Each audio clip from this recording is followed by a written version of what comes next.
Hello, हाय. मी मधू आणि दिवस 5वा आणि आज शिकलेली एक चांगली गोष्ट. तर चांगल्या गोष्टीची सुरुवातच या व्यक्तीपासून होते. The great Osho. ओशोला कोणी ओळखत नसेल असं मला वाटत नाही. ओशो हे काय होते आणि त्यांचे विचार कसे होते हे सगळ्यांना माहिती आहे आणि मी पण त्यांची खूप मोठी फॅन आहे. जसे सगळे आहेत तशी मी पण त्यांची फॅन आहे. तर त्यांची एक सिरीज लॉन्च झाली आहे. मला माहिती नाही कधी झाली आहे, पण मी आत्ता परवा ते बघितलं. तर त्यातलं हे फर्स्ट बुक मी घेतलं, इंटेलिजन्स.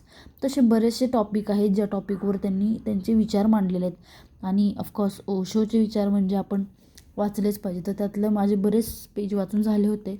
पण एक जे वाक्य आहे जे मला स्पेशली खूप आवडलं ते वाक्य हे होतं, please please ignore my book जरा गाण झाली. तर वाक्य हे आहे की you are the very centre of your world, of your existence. So या वाक्याचा अर्थ तुम्हाला माहितीच असेल, कळलाच असेल. तर please keep in your mind and bye. Good night.